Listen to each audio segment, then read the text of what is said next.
Coucou, bienvenue sur ma chaîne C'est Facile, la seule chaîne qui vous permet d'avoir votre visa par vous-même.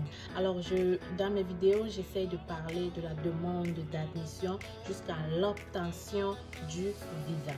Alors aujourd'hui, on va répondre à une question que beaucoup se posent. Il y a aussi des gens qui m'ont écrit, qui me demandent, écoute, je n'ai pas eu le CAQ ou alors je suis déjà au Québec mais j'ai essayé de renouveler mon CAQ mais j'ai obtenu 2 refus, 5 refus, 6 refus et là c'est vraiment très pénible parce que sans CAQ tu ne peux plus étudier, tu vas devoir retourner dans ton pays. Alors je suis là pour vous aider, je suis là pour répondre à vos questions et à vous donner des conseils, des petits tips que moi aussi j'ai utilisé, que j'ai aidé d'autres personnes et ça a marché.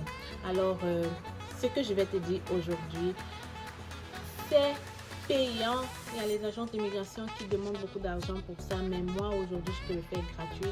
Alors si tu veux m'aider, partage, commente et surtout abonne-toi parce que je vais répondre à beaucoup d'autres questions. Je vais encore t'aider sûrement dans beaucoup d'autres questions et même pourquoi pas je vais essayer aussi de présenter la vie d'un étudiant ici au Canada. Alors je suis là pour vous aider. Reste scotché. Comme je disais tantôt, aujourd'hui on va répondre à la question qu'est-ce que je fais si je n'ai plus de CAQ? Qu'est-ce que je fais si j'ai eu un refus de CAQ? Je vais commencer par ceux qui ne sont pas encore au Canada, qui ont demandé le CAQ. Et voilà. Donc le CAQ, ça veut dire certificat d'acceptation québécois. Donc, si tu veux venir étudier au Québec, tu as l'obligation d'avoir ce document. Si tu n'as pas ce document, tu ne peux pas venir étudier. Donc, si tu demandes ce document et on te refuse, tu demandes une fois, on te refuse, 2 fois, on te refuse.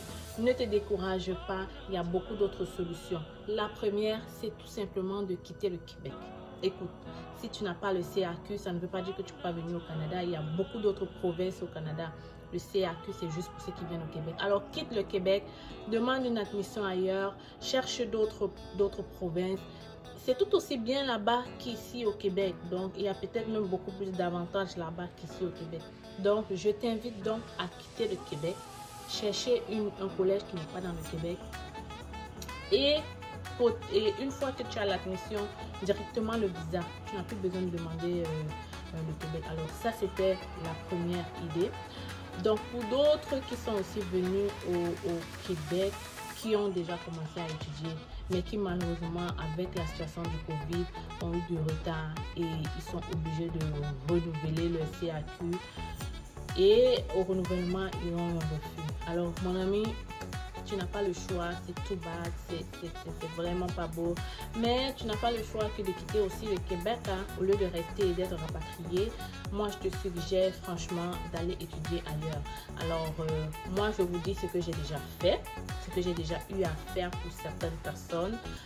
La seule solution qu'on avait trouvée, parce que c'était vraiment pressé sur le roche, on a été obligé d'aller directement au Nouveau-Brunswick. Oui, je parle beaucoup du Nouveau-Brunswick, du CCNB, parce que bon, j'ai déjà demandé beaucoup d'admissions là-bas et puis ça marche toujours. Je ne suis pas rémunérée par le CCNB. C'est juste que j'ai déjà essayé plusieurs autres collèges, mais là-bas, j'ai toujours beaucoup plus de résultats.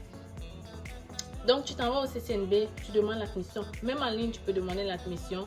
Tu demandes l'admission, tu montres tes relevés de notes et puis c'est tout. Ils n'ont même pas besoin de savoir si ici, qu'est-ce qui s'est passé au Québec avant que tu n'as pas eu. Non, ils s'en foutent complètement.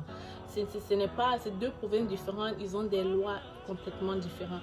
Donc, tu demandes ta demande d'admission. Une fois que tu as l'admission, tu peux maintenant renouveler ton permis d'études. Eux aussi, ils ne vont pas regarder qu'est-ce qu'il a fait de son ancien permis d'études. Non.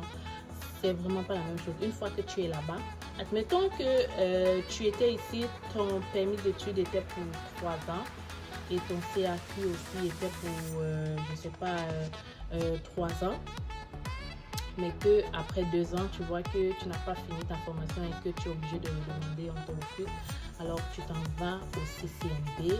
Une fois que tu as l'admission, tu redemandes le permis d'études.